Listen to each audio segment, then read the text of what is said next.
So there wasn't really an option to fail. You know Sure. what I mean? It was never a thought process of like, oh, if I fail or when I fail, I'm going to go do this. It was more of a thought process of like, no, I'm just going to figure this out and make it work. We're here for such a finite amount of time, and it's sad to see like wasted potential. And I think that's kind of where I was headed, was like this realm of like possibility of wasting potential. And I knew I was good in sales. I understood that, but I think ultimately I was just afraid. It was like, and I also thought, knocking doors, it's not flashy. No, you know what I mean? It's not glammy. You're not proud to be like, hey, I'm a door salesman. Yeah, you're knocking doors. So it's one of those things where a lot of guys will not do it just for that. Sure. And I had to swallow my pride, swallow your ego, and go do it. What's up, y'all?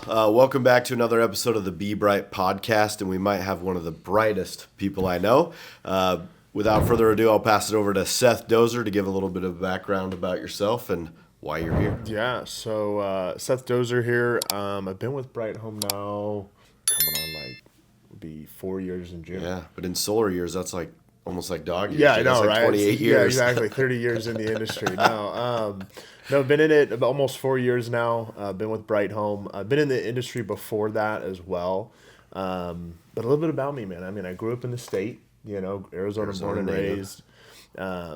Lived in a little small town called Sierra Vista down south. So it was one of those things where it was like coming up to a big city. And I remember when we were young, we used to be like, oh, we're going to go to Phoenix. You know what I mean? And it was like a wild thing. We would go to Phoenix and just be like goo eyes over everything, right? So been with Bright Home for a while, been in the sales realm for a minute. Everything I did kind of before this kind of had a sales touch to it, but never really had like a 9 to 5. Yeah.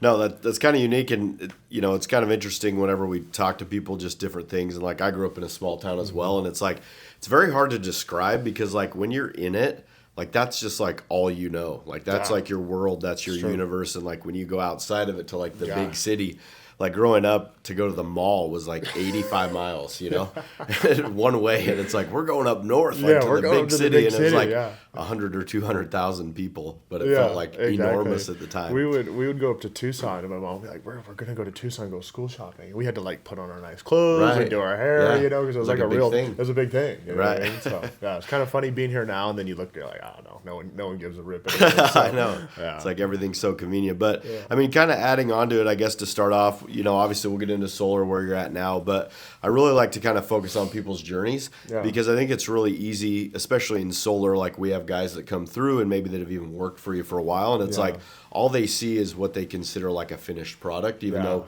you have, I'm sure more goals, more things you're going to work on, but they see Seth as like the multiple golden door winner, like he's doing phenomenal things, but like what they don't understand and they probably don't know or maybe don't appreciate is like what it took to get there, because it wasn't like you woke up, came out of the womb, and you're like a multiple golden door winner. I guess, from your childhood living in like a smaller town, your upbringing, are there any kind of formidable stories that you'd like to share that kind of like shaped who you were? At the end of the day, growing up in a small town like that, my parents were a little bit older generationally. So my father, he's 40 years older than me. Oh, wow. Right. So it's like he didn't have me when he was 18, 19, 20 years old. Right. So I had a father that grew up in a completely different generation and came with that a lot of positive things.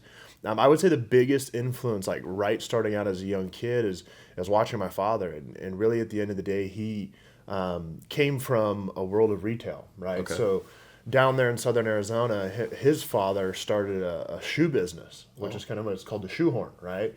Selling shoes back in the day, it'd be the 60s and 70s. Like there was no Amazon, there was no online. It's all, if you wanted the new sneakers, you had to go to the shoe store, you know what I mean? So he did retail for a long time. They did really, really well. And my grandparents, they both died very young and within a year before I was born. And so that I think that a lot of that changed for my father, and he got out of retail. And so he had me and my brother, we're 3 years apart, newly married, young kids, and he made a huge career change. And he got into the insurance industry. Okay. Would have been, almost 30 years ago now. Picked up everything, basically derooted his whole life there in southern Arizona and moved to New Mexico to start an agency. And, this is back in the day. And I remember his first year, he told me, he's like, Seth, my first year I made $10,000. You know what I mean? He has two young boys, a new wife, a city he's never been in.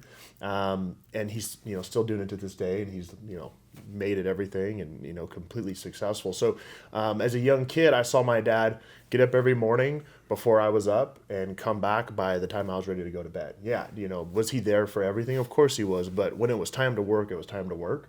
And I think that was deeply instilled in me is just the reality of discipline and how important it is to be consistent. Because I saw that from essentially being a young child all the way through until now.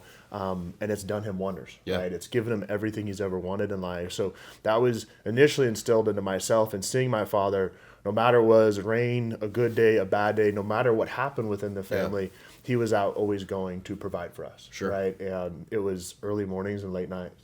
So no, and that's one thing that is kind of interesting, you know, is like, I think similar to myself and you, it's like we come from, and I didn't even think about this till recently, like almost generations of entrepreneurs. Yeah, 100%. You know, like my grandparents were dairy farmers. My parents own a construction company and a farm.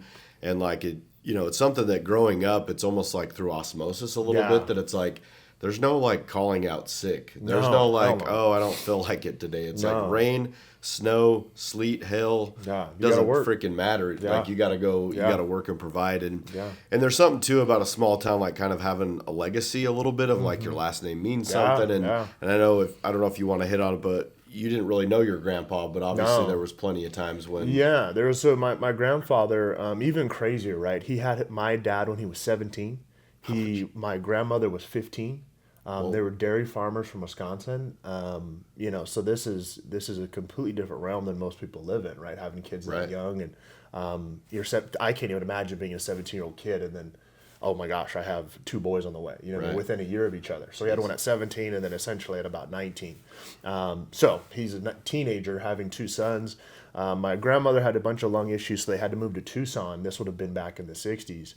And I remember he was a firefighter and a butcher.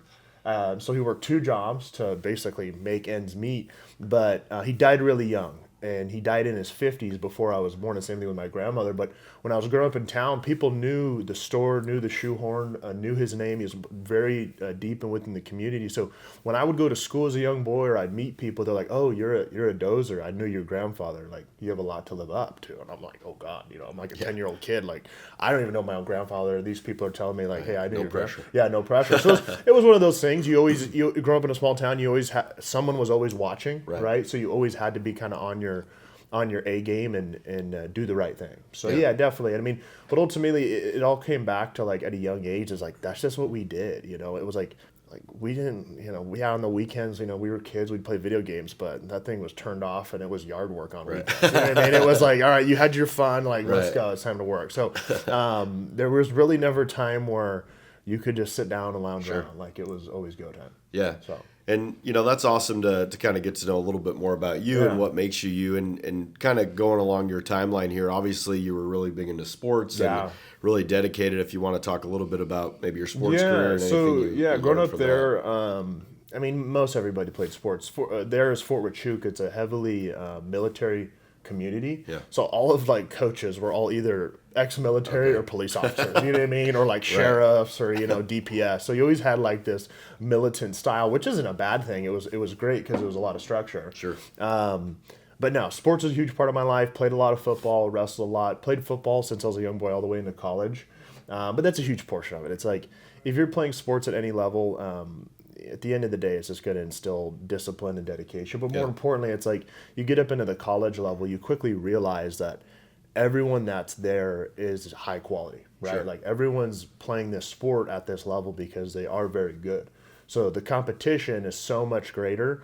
And you have to be on your A game every day, right? Or you'll get your spot taken. Sure. You know, you have a bad week or a bad game or two, it's like you're going to ride the pine. You know what I mean? So it was one of those things where all the way through my life, I've always been competing, always been fighting for position, and really always just like you're only as good as your last play. Sure. So it's always just deeply instilled of like, yeah, great, you made a sale, or hey, you had a great game, but it's like you got another one coming up. You know what I mean? So really, yeah, great, have a good time, enjoy the moment, but at the end of the day, like tomorrow's another day, and you know the slate's clean. So yeah, played sports my whole life. I don't really play sports anymore. I'd probably get pretty jacked up. You know what I mean? So, but no, I mean, still super active. But sports is a huge part of my life, and I think most people within the industry that you run into that are successful. Yeah. A lot of them do come from a sports background along those lines. Now, that's not everybody, but a lot of them do. And that competition and that drive is kind of just instilled in their brain. You know? Yeah. And I remember, not that I played at a very high level, but high school, it's like, dude, you're out there practicing all the time, and it freaking sucked. And didn't matter if it was hot, cold, anything in between. And I think, just based on what you're sharing about like your childhood, seeing the example of people that have been successful before you, I think success leaves clues, and like we really try to overcomplicate it. And in this like quick fix society of like AI, TikTok, Snapchat, everybody's like, I want to be like a millionaire now. And it's like, well, most overnight successes are like a combination of like a decade of like overnights, you know what I mean? Exactly. So, and now kind of moving away from that, I mean, what got you initially into sales? And then if you want to talk a little bit about, because you were in sales, then you got out of sales to do something else. If you want to share about those. It's a kind of a crazy story, right? Like not only playing sports, I growing up down there I'm a huge outdoorsman. I love hunting, love fishing. Done it my whole life. Obviously still do it now. But going into college, I went to the U of A and get an architecture degree, right? And at the end, you had to do this capstone, and you had to do an internship that was accredited through the university to graduate and get your degree, yada, yada, yada. Degree's great, cool, like awesome. There's some things that you need to go to school for. I don't know. And there's some stuff where I'm like shaking my head at now. You're like, that's really a degree, right? But anyways, everyone has their own take on college. So go there. I go to this career fair. I'm a broke college kid, and none of these internships pay anything. And I'm like, I can't do this. Like I'm not gonna go spend 30 hours a week not getting paid. And the only one that was paying was a solar company, essentially, right? And my now fiance found it, right? She was like, hey, like check this out. Like this was online. Like they said that they'll pay. Like it's here in Tucson, things like that. And I'm like, all right, well, I'll look into solar sales. And it was accredited, and I could get a credit for it. And I'm like, screw it. It's not really architecture related, but I got to make money. You know what I mean? So talk to these people. Talk to the manager, and it's just a summer sales program, right? Just like I know nothing about it. They're like, hey, come out. It's these months. We'll put you up, things like that. You go out, you knock doors, and if you make a sale, here's your commission, layout, and here this goes. And I was just like, all right, well. And I go out there, meet these guys who are their sales reps, and I'm thinking in my mind, I'm like, oh, I could do this, you know? And I'm like, they're no different than I am, right? So I go out there as a lead setter. Yeah. First time doing it, first month, had like 13 sales, Jeez. Right? So like, long story short, I got dropped off an area. I watched one guy knock a door, and then they're like, all right, good luck, and so like kind of the old school way of doing it. Get out there and worked for a month and a half, and made great money. Made more money than I've ever seen before as a college student. But at the core of it, I always wanted to go back and be a guide, right? Yeah. So kind of going back a little bit, in life, growing up down there, like any moment that I had where I could get away and go hunting or fishing, I did. That was a huge part of my upbringing. We were always in the outdoors, hunting all over the state of Arizona and New Mexico. But I had a buddy who worked for an outfitter in Mexico. Okay. And they reached out to me that summer or close to the end of the year, and they're like, hey, we have an open spot. Do you want to come guide? And I was like, of course. You know what I mean? Like, this is what, young men dream of, right? And it's like, what else would I want to do? So ended up doing that and got out of solar. And when I graduated college, I wanted to guide full time. When you get out of college, you're like, I'm done with school. I don't want to do any of this stuff. Like, get away from me. I'm going to spend the next X amount of time, I don't know how long, just doing what I love, right? And I basically did it was like the Isle of Man, you know what I mean? Like, got out, basically filled up my whole calendar as much as I could, month in and month out, and became a full-time guide, hunted, deer, elk, mountain lions, bears, turkeys, antelope, everything that you can think of all over Arizona, New Mexico, and Mexico. Did that for a long, long time. And it was great, right? Met amazing people, learned so much about myself. I tell people that I went to college, but then I went to another college afterwards and learned a lot more, right? And it was the reality of the situation was I was 19 and I was guiding throughout college, right? When I had time off of school in the winter break, I would be gone. But this was full time. This is like full schedule, full go. And what you're dealing with when you're guiding like that, you're dealing with a lot of business owners, guys who are self-made, guys who have life figured out, at least in my eyes, right, as a young kid. And they all ultimately had kind of the same thought process in terms of like how to go make a life, right? And you keep in mind the people who are buying these hunts, these aren't guys that, work at QT or not, no offense to them, but it's like they weren't 9-to-5ers. These are guys who built businesses, grinded for years, and made a huge living doing it, and they can go and afford these things that they loved. And what you quickly realize that all of these guys were disciplined beyond belief. Sure. They always did what they needed to do, but more importantly, and I think like the biggest takeaway from those guys, they were risk takers. Yeah. And that was one like overarching thing to me. It's all these guys that I guided were from business owners to investors to anything that you can think of, right? And all of them are risk takers to get where they wanted to be, whether it was at a young age or some guys made it when they were in their 40s or 50s. Yeah. It took them a long, long time to really turn the corner. And the reason, long story short, did that for a long time, loved every second of it, right? I still have like laying in bed at night and like, damn, I should be guiding right now, or seeing my buddies that are still doing it, and you miss it. But the reason I got out of that industry, and I'll never forget this, I was guiding a guy, he was a lawyer and he owned a law firm, a lot of money, right? Yeah. Hunted Africa a ton, hunted all over the world. And he's hunted with me a couple times. And we're in New Mexico, and we're hunting. I want to say we were hunting elk or aoudad, and we're sitting there at a ranch, and we're coming in at night. I'm driving my little pickup truck, and we're just chit chatting because you got to remember you're in the hills with these guys for days on end. Sure. So you're telling life stories. It's crazy how close you get to these individuals. And we were talking about money, and we're just talking about life, and we're walking up these set of stairs to go into the ranch house, and he looked at me, and I don't know how we got to this conversation, but he looked at me, he said, "You want to know what an outfitter and a medium pizza have in common?" I go, "No." And he goes, "You can't feed a family of 4. And he walked inside. And it was true. And like it hit me. And like at that moment I knew, I was like, I got to do something else. You know what I mean? So even though it was kind of like a dig at me, right. I think he was saying it to make me realize like, hey, like you can't do this shit forever. Sure. You can, but you're going to live a certain way. Yeah. No offense to those guys that are still doing it. It just wasn't something that I was getting fulfillment out of it anymore. And ultimately that fulfillment came, whether it be monetary gain, but more or less for me, it was more opportunity. Yeah. Right. And at that moment I was like, I got to do something else. Right. Sure. And then that was really it. Like from that point on, I was like, I got to figure it out. Right. And that's how I really got back into solar. Because the thing in my mind, I was always thinking about, I was like, that was the most money I made in a month, right? Or a month and a half or 2 months. It's like, I know I can do it. I'm just going to go back to it. Right. Ended up doing it, and here we are.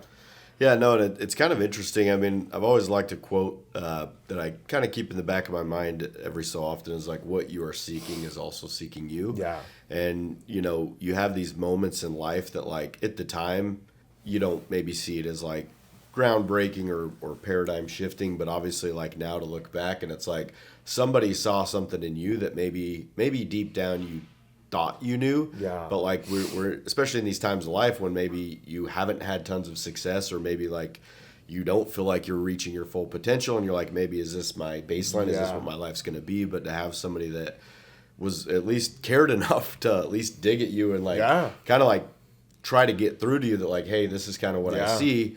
Like you're worth way more than what you're doing. Exactly. But at the end of the day, like that's just one small part of the equation. You had to actually take it and go ahead and do it. Yeah. And I think that's where a lot, you were kind of talking about like TikTok and instant gratification. Like you got to keep in mind, I did this for years. Doing the guiding and outfitting. And I mean, it's such a small niche of community that people that really understand what you do in the outfitting world and the guiding world. It's such a small world, but it's such a freeing and an amazing lifestyle. I always compare it to people that don't like, you ever see those guys like on the internet, like big wave surfers, right? All they care about is going out, finding the biggest wave, and then ride it, right? And you look at that, and you're like, these guys are nuts. You know what I mean? If you fall, you could die, things like that. And I tell you, it was like guiding is kind of like that. Like you're out there, and your whole you're obsessed over finding like the biggest whatever that you're finding, and figuring out the unit or whatever it may be, and you're like kind of like addicted in this flow state. But you're really grounded. You're at this level like within nature that it's just hard to explain, right? Sure. But it took that time and it took that energy to go do that, to figure out, okay, this is something that I've done, I lived it, I loved it. but there's another chapter waiting. Right. And it took guys kind of like basically saying, hey, like, I'm 60 years old. This is what my life was like. Right. Like, learn from what not to do. Sure. Like, I'll tell you my life story. Yeah. And really that's what it was, is like you're sitting there with these people and you realize like, okay, I could go this path and this trajectory, and you can look on this side of the fence and see the people that are already there and see your future. Or you can say, hey, I'm right next to these same individuals of a completely different life path, and maybe go figure out what that's like. Sure. Right. So that was really it, is like it takes time, and the instant gratification is just, I think it's a killer. Yeah. Huge killer. No, for sure. And especially I think as now shifting into, you getting back into solar, doing door to door, it's like, this job in some ways it is the hardest mentally, emotionally, energetically job in some ways, especially like when you either haven't figured it out yet or like you're struggling. Like it's such a paradox, because like, and then there's other days, weeks, months, years where it's like, this is the easiest job, the best job, the highest paying job. You kind of get into that flow and you figure it out, and it's like, Jesus, is this even real? Yeah. And I guess for you, shifting into getting back into solar, I mean, I remember our first conversation. I remember where I was. I mean, I'm sitting in Scottsdale in front of this freaking PetSmart, and one of our recruiting companies like, hey, I got this guy who used to sell solar. We were talking, and you're like, well, you were either in Mexico or going to Mexico for a while. On a turkey hunt, yeah. And, just... I was at a Del Rio in Chihuahua, yeah. I remember I was loading up the truck with ice, and you called, and it was just... I remember where I was at, too. I was in a little Del Rio in right outside of Casas Grandes in Chihuahua, which is funny. You're like, what the heck, Right. And and it's cool to now like look back of like just like these kind of small moments. And I remember, you're like, yeah, when I'm done with this, I'll come in and interview, and you ended up choosing, taking a chance on us and working with us. And then obviously fast forward now, like if you want to share a little bit about your solar journey, from that beginning point, because like, correct me if I'm wrong, like when you started back in solar, like you had like a TV stand on a freaking chair or something. Yeah, oh right? yeah, dude. You don't remember, like when you're a guy, you're not living lavish. Like I lived out of my truck. You know what I mean? I had a little apartment, and you're spending the money that you make. You got equipment costs, so it's like by any means, I didn't really have much to go around, which is fine. And I think that's really what made me, to a certain degree, successful. It's not that like in that realm you can't make good money, which you can. It's just like at the end of the day is that the life that you want? So coming out of that, like my back was kind of against the wall, you know what I mean? And at the end of the day, it's like, you know what, I'm done with this. I want to start something new. But yeah, I mean, I was a broke kid, I was a young guy and looking for a life change, but more importantly, looking for something that I could get like true fulfillment out of. And I think ultimately, like, get out of what the universe could possibly serve, right? We're here for such a finite amount of time, and it's sad to see like wasted potential. And I think that's kind of where I was headed, was like this realm of like possibility of wasting potential. And I knew I was good in sales. I understood that, but I think ultimately I was just afraid. It was like, and I also thought, knocking doors, it's not flashy. You know what I mean? It's not glammy. You're not proud to be like, hey, I'm a door sales. Yeah, you're knocking doors. So it's one of those things where a lot of guys will not do it just for that. And I had to swallow my pride, swallow your ego, and go do it. But yeah, got back into it. I remember interviewing, and ultimately, like, choosing Bright Home, the biggest thing was opportunity for growth, right? And that was my biggest thing, is like I wanted to grow, not only personally, but within a company, to where I can actually build something that I'm proud of. Right. And that was the reality of the situation. You guys had a lot of opportunity, and being fully in house and being here locally was huge for me, because I understood the industry, right? I kept like a finger on it, because I knew certain people that were in it, and you can kind of see the different kinds of business models that are out there, where you can get with a big nationwide company and go do stuff, or you can stick local, and there's just a different style. So get back into that was pretty simple for me, but ultimately no. I mean, it was like I showed up, and it's like I need to go make money. You know what I mean? So there wasn't really an option to fail. You know what I mean? It was never a thought process of like, if I fail or when I fail, I'm gonna go do this. It was more of a thought process of like, no, I'm just going to figure this out and make it work. Yeah. No, and it just kind of brings me back to when I got into solar. Similarly, like I was in a situation where I was like, dude, I had a 6-figure job. I got fired from it. I was like working in real estate, wasn't making money. And I was like, literal back against the wall. Like, not any other options. And it's kind of crazy. It's probably not, hopefully it's not an often thing that happens to most people, where you're like, your back's always against the wall. That's probably not a good thing. But like, there are these moments in life, like when you really have to dig deeper than you've ever had to dig before, and you really learn something about yourself. And I feel like that's one thing that solar and door-to-door sales has done for me is like, it wasn't about the money that I made. I mean, sure, initially you're like, holy shit, like I'm making life-changing money. It makes you feel good, but then like it's kind of like this self, in a good way, pride and fulfillment that it's like, dude, I was here and now I'm here. Yeah. And yes, it's all you, but like that opportunity gave you that like path and that conduit to be able to reach to that next level of potential. Correct. And I think that's where people kind of, you know, when they're considering this opportunity or not, like a couple things, like, you know, this guy is like definitely somebody you want to learn from, because like he's been on both sides of it, where it's like brand new to him, didn't have a sales background, was like a hunting guide, and then has been able to create himself into being like a multiple Golden Door winner, which for those that don't know, and I'll have him talk about, but it's like you're in the top 1% of the entire solar industry nationwide. It's not just like at a company or a couple companies or a state, like it's literally nationwide. Yeah.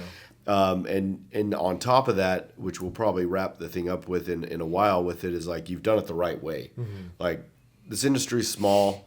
You know, people know about people know about companies, word gets around, and it's like some of these people that claim they're this and that and that, it's like, oh boy, like, wait a minute, like skeletons start coming out of closets, which, you know, we all have our flaws understanding, but like there's some like, holy shit. And that's like one thing with you is like we've had zero issues, you know, like never questions about integrity or anything like that. And I think that's very unique, because I think some of these people, as solar shifted, I saw in some experienced guys, they want it to be easier. So instead of getting better, they were looking for ways to try to like cheat the system. Cut the corner. And cut it, right? Yeah, I mean, at the end of the day, I mean, it's like it all comes back to the core of it. I mean, anything worth doing is worth doing right. So it's like, it was difficult going out there and achieving a Golden Door, and it wasn't really that I was like even aiming for it. You know what I mean? And I think like, for me, I like people always ask, they're like, oh, like, what are your goals? Like, what do you want to do in 5 years or 10 years? It's like, dude, I live day by day. You know what I mean? It's like, you know, one day at a time. And like, yeah, of course I have goals, but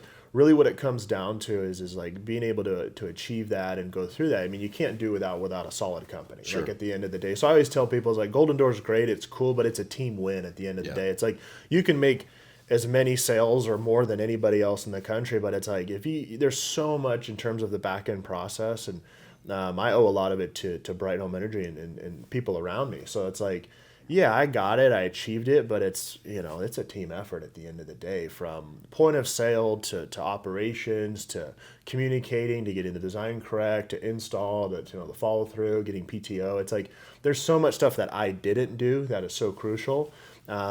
Selling the product is super important. That's the first initial thing. Nothing gets done in the world until something's sold, right? But at the end of the day, it's like there's so much more that goes into these awards and these achievements. So I think it's a win overall for the company, right, at the end of the day. But yeah, going out there and doing that, I mean, it's a great thing to feel and achieve, but it's the same thing that I said earlier, in the sense of like, you know, yeah, you did it, you won it, great, but like, you know, you got to go out there and now what, right? It's like, all right, you did that, but you know, you still got to go out and you know, get stuff done and grow a team and make more sales and do those things. So it's kind of like this never-ending cycle. But it's a term of more of like enjoyment, right? It's nice that you have the kind of this never-ending cycle of doing what you need to do, because otherwise, like, we wouldn't get out of bed every morning, right? But yeah, no, the industry can be tough, because it's like when it's super cyclical, you can, like you said, in the moment, you're like, oh my god, this is why am I selling door to door? Why the heck am I doing this? Right. And you're having like second thoughts of actually even entering the industry some days, and then some days you're like, how the hell would I do anything else? Right. I mean, this is amazing. This is the best thing ever. But being able to keep not only like a solid attitude, but I would say just eyes on the horizon, right? Don't get too high, don't get too low. And you know, you treat every sale like a dollar bill, not a bar of gold. Right. I've had multiple people tell me that. I love that saying, because it's one of those things where it's like, yeah, you made a sale, but at the end of the day, it means nothing until the whole project is completed and you have a happy customer. Yeah. So I think like going back to integrity and doing the right thing, I mean, I think that's just a given, right? It might not be a given for most, but like it goes back to being a kid of like the only thing you have is your good name, and once you tarnish that, you're kind of SOL. Yeah. So it's like you can do the right thing and still be successful. As the industries change, we've seen interest rates go up, and many companies go out of business. Yeah. And you quickly learn, like, okay, that's what we do not want to do, right? Right. So you learn from those other people's mistakes, which is a huge thing. But more importantly, you can still go out, sell solar or whatever you're selling, whether it be pest control, alarms, cars, houses, whatever it is, and you can do it with integrity and honesty. Yeah. And then that way you can sleep at night. You don't have a problem. And then you can look at these awards and your accolades, or you can look at whatever you're doing in terms of your income or any of your successes at any level, and be proud of it. Yeah. Right? Because if you're not doing it the right way, how can you be proud? Yeah.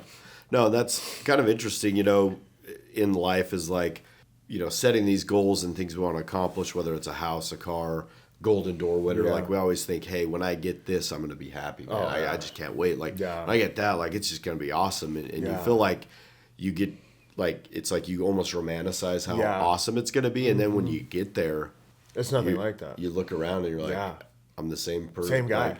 Like, and I guess if you want to, because there's kind of two things that people deal with. Like some people deal with the fear of failure, right? Or the struggle, right? And I almost think sometimes success can be more dangerous than failure in some ways. Because like when you're failing, like typically like your mindset is, or things aren't going as well, like you're a little bit more open to like looking around of like, dude, this is not what I want. Like, how do I get better? Versus you can have success for a while and think you're doing the things to be successful, but sometimes it's just like all that previous work. But then when you get through and you have these levels of success, like what continues to drive you? Because like you've kind of reached the pinnacle, like individually, like what's kind of next for you and your growth, and what like continues to drive you through that success? Yeah, no, I mean, it's one of those things where it's like, what continues to drive me is like, I don't really have like, oh my God, I'm like so motivated, right? It comes back to discipline, and it's like I have a job and things that need to get done, and you just go do it, whether you like it or not, right? There's some days where you want to get up and go do it, and there's some days that you don't, but you got to still do it anyway. Sure.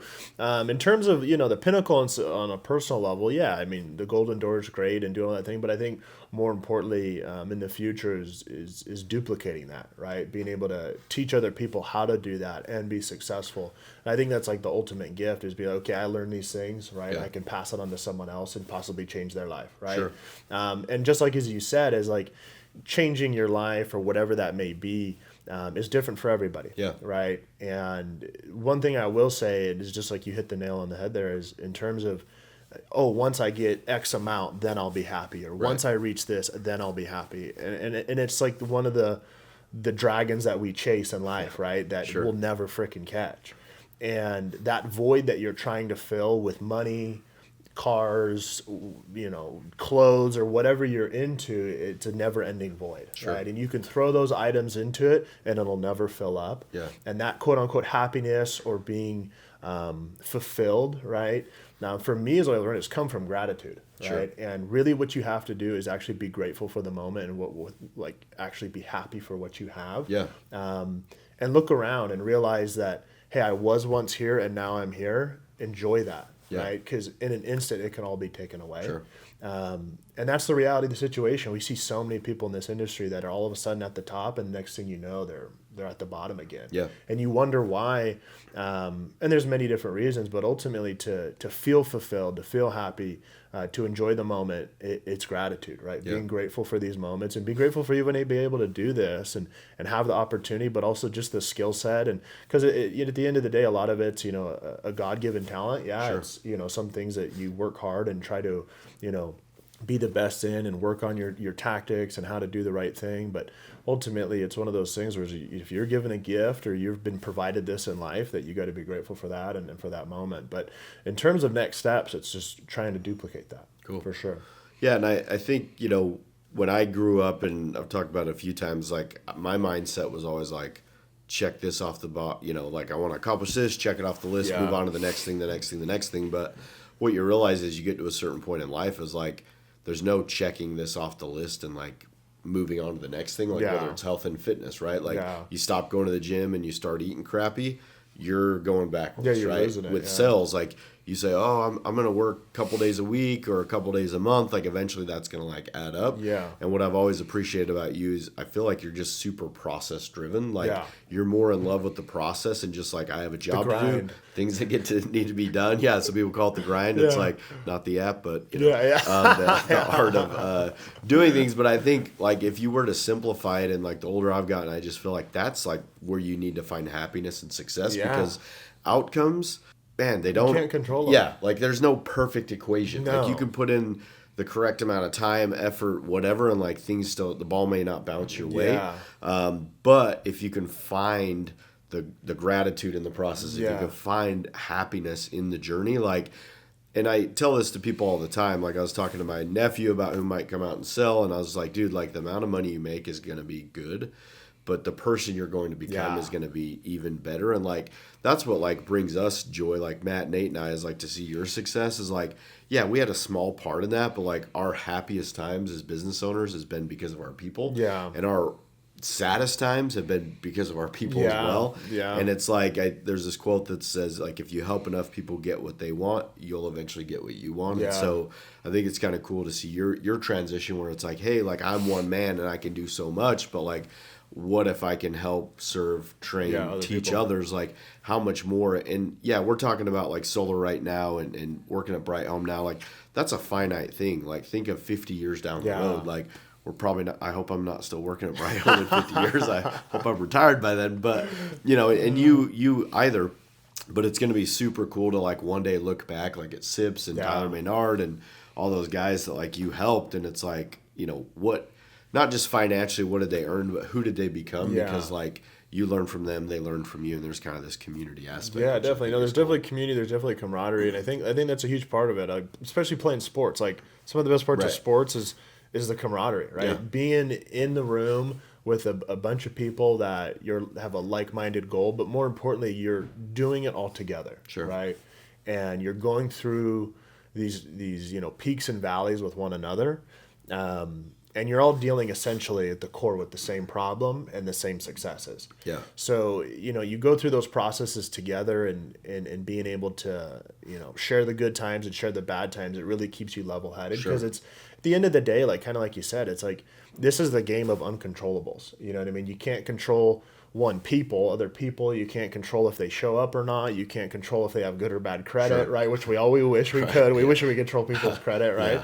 But at the end of the day, it's like there's so much that you can't control. If you got caught up on that, I think you go crazy. You know, so it's as if you can control your input, which in this industry you can control pretty much everything, right? In terms of what your output will be. Because at the end of the day, it's all ratios, right? So it's like if you get to a certain skill set, you're going to know exactly, okay, if I go out and knock or if I go out and on a blitz and bring X amount of guys and we work the hours and do what's needed in terms of input, you have a pretty close idea what your output's going to be. And whether your ratio is like, oh, I got to talk to 8 people to get an appointment, or I got to talk to 12 people to get an appointment. It's like if you know that, then control that input. Right? If you're going out on the doors or you're going out on a blitz and you want to make the most of that time is controlling your input. So getting up, doing the right thing, but more importantly is hitting those numbers and hitting those ratios, and your output will usually follow that. And I think that's where a lot of people get caught up is they get caught up in the output and they get caught up in, okay, well, what's my end result? And they're chasing the end result so hard that they're completely jumping over the needed input to get to that end result. And you see it all the time. You see these guys like, I want to make sales, I want to do this. And then they're looking for shortcuts. They're looking to cut corners on, okay, how can I work less, or how can I do the least amount of possible to get X amount of sales? Versus if you just put in another 20, 30% on the input throughout your whole week, you'd probably have a higher output than you've ever imagined. You'd probably have another 50, 60% in terms of output. So being able to stay grounded and understand, like, as you go through this industry, as you go through this process, there's going to be parts of it that absolutely suck. And I think that's the beauty of it, though, because it's like, if it didn't suck in some ways, I don't think the successes would feel that good. And I don't think a lot of us would be here and quote unquote, trusting the process and falling in love with the grind. You see these people online like, oh, you got to enjoy the grind and all that stuff. It's like, not only you have to enjoy the grind, is you just got to, almost tolerate it because Sure. it's part Yeah. of that success. And if you're trying to reach, whether it's a monetary gain or, hey, I'm trying to reach this goal, it's just part of the game. Yeah. Right. And if you look at this as a giant game of Monopoly, it's like sometimes you pass go, you get the $200, and then sometimes you get sent to jail. You know? So it's like that's how it goes, and that's rolling the dice. That's the beauty of it. Is like everything is kind of left to chance. There's not a lot of controllables in life. Right. But if you can control what you can control, I think ultimately it's really life changing because okay, if I go out, get this done, or we're on a blitz, or hey, I'm recruiting this guy, and I do all of these things right that I know I have ability to change. Sure. Your output is completely different. And if it doesn't happen the way it needed to happen, then it was never meant to be. Sure. Right? You get caught up. I get guys all the time like, oh, do you this sale that canceled or whatever it may be, and like, how do we do this? How do we do that? And I'm like, hey man, like it's gone. It's gone forever. Right? Learn from it. Grow from it, right. But it wasn't meant to be, right? Sure. And some of those moments, and I think the biggest learning aspects for my life and in this industry was always been through failure, and we all know that, right? And it's like you look around at any of the greats, whether you're looking in the sports world or in the solar world or even on a personal level, you're going to learn the most, one, about yourself, but more importantly, life, is when you do fail. Because there's been times, and you and I have shared those times, where you're just like, oh my gosh, like what the hell's going on? Yeah. And you feel like the sky is falling, but then you realize you're like, wait a minute, I can control this. I can't control them. I can't control that. I'm going to do the right thing, and next thing you know, it's working out. Yeah, so. And, you go to bed and you wake up the next day, the sun comes back up. It's another day. Yeah, life keeps moving. It's one day at a time. Yeah, and obviously, what's even more spectacular, I think, about you and what you've done is like, in solar, Arizona specifically is a decently mature market. It's not like brand new where nobody's been talked to. Yeah. I mean, everybody we freaking sell has gotten quotes, met with people, know about solar. Yeah. A lot of it's misinformation, but you're doing something extraordinary. Extraordinary, a better word for it. I like extraordinary. There's a Y at the end. In a place that's super hard. It's not like you're going to a brand new market where nobody's been talked to and you're just absolutely crushing it. So, there's probably people who are going to watch this that are maybe struggling. Maybe they're not at a company where they feel fulfilled. Maybe they don't have as many opportunities. Maybe they're thinking of getting out of solar. Like, what would you say to them, like, kind of as maybe a last effort? Because I'll tell people all the time, like, we may not have been your first company, but we hope we're your last. Yeah. In a good way. Not that, like, you go with us and then you're out of it completely. But exactly. It seems like people that leave us or, like, try solar, like, they just get out of the industry. But for you, what would you say to those guys that maybe haven't found us, checked out, found the right opportunity, found the right person to work with, like maybe give them a little bit of hope or something that they could look forward to. People ask me all the time, they're like, oh, like with everything that's been going on, like, how's the industry? Are you like doing still as well? Like, or I'm like, oh, this is really rough and all that stuff. And I think it's like a self-fulfilling prophecy. I agree. 100%. It's like everything that you think about, it will come to fruition, right? So if you're thinking, hey, this is going to be really tough, interest rates are higher, and, we're not making as much per deal, or whatever the issue or that barrier of entry in your mind is, it's like, if you keep thinking about it and agreeing with it mentally, then of course it's the reason you're not being successful. So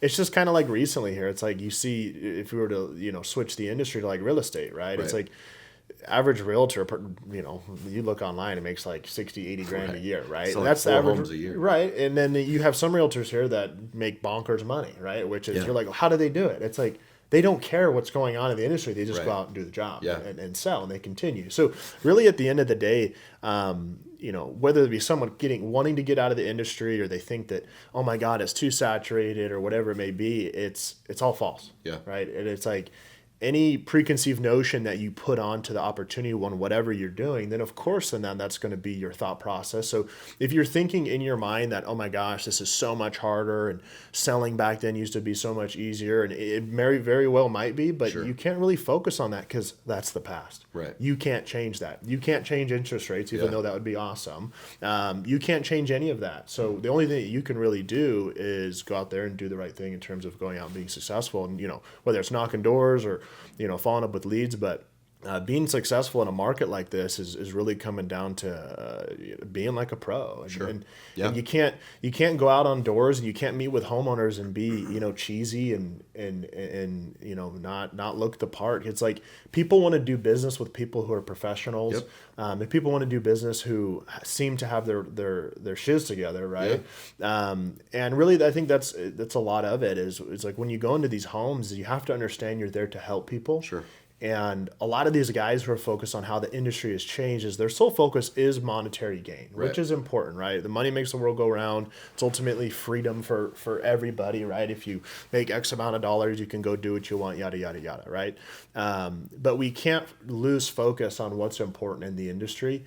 And we see it more now than ever as all of these different companies going out of business or reps doing certain things. And it's like, dealing with lenders or Sure. leasing products. It's like there's so much different red tape involved for the better, right? Yeah. But more importantly, it's like when you're going into these situations, whether you're running an appointment or even recruiting an individual, it's like it all comes back to you have to treat these people with respect, but more importantly, do the right thing. Yeah. Right. And if you're doing that, that feeds onto your customer and your customer wants to do business with you. If you're just going out there and just trying to make a commission, then that of course it's going to be difficult to sell because people can feel that. People can feel that energy that you're just trying to make money. And if that's the sole goal per customer that you're doing then of course you're going to struggle. Yeah. Especially in a climate right now where it is more difficult to sell than it was 3-4 years ago, whatever it may be, right? In terms of difficult, it could just be because of the cost of the business in terms of, interest rates or whatever it may be. The product doesn't look as valuable to the homeowner, however you want to spin it. But as long as you're there focusing on a solution for the homeowner and actually helping them, then everything is laid out pretty square. Yeah. And in a market like this, it's no different if you're in an untouched market or the most saturated market in the world. There's a deal on every street. Sure. Right. We drive around Phoenix here and you look around and you talk to people every day and it's like there's people moving in and out. There's neighborhoods getting developed. It's like there's a deal on every street. Every neighborhood has solar. It's like, why would this be any different than in any other area? Like things are still here to be sold. You know? So no, and I think just if I were to kind of sum up, your journey and something that stands out is it's a quote by Tony Robbins where he says that most people overestimate what they can do in a week or a month, and they underestimate what they can do in 2, 3, 4 years. And to look at your story where coming from basically like broke essentially back against the wall, that in 4 years like you've made millions of dollars, you have multiple properties. It's pretty wild, and like it didn't just come from nowhere. It wasn't just handed. You didn't just walk into it. Like you followed a formula. Yeah. And I think that's what, if I were to say like, why would you want to work with Seth, is like, he's got the formula already that he's tested himself.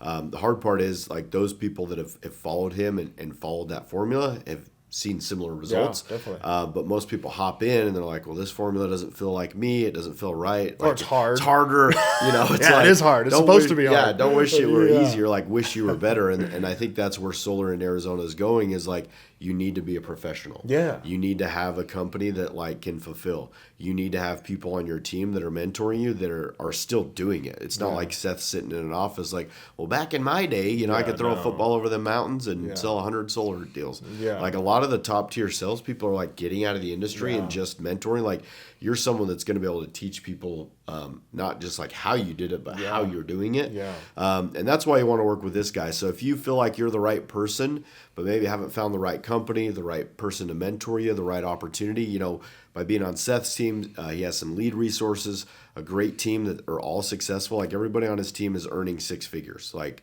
that's it. So if you aren't quite reaching your potential, in sales, like a similar sales industry or solar, I would urge you to reach out to Seth. We'll put his IG handle on there and stuff, and ways to contact him, because like this is the guy you want to hitch your wagon to if you're looking to stay in solar, and if you're looking to or get into solar and you want to make a life-changing money. That if you said, hey, in 3 or 4 years, like I'm willing to give it everything that I have, and follow the process, like there's no doubt that they're going to get the same results. Yeah, I mean, it's one of those things. It's a simple recipe in terms of on paper.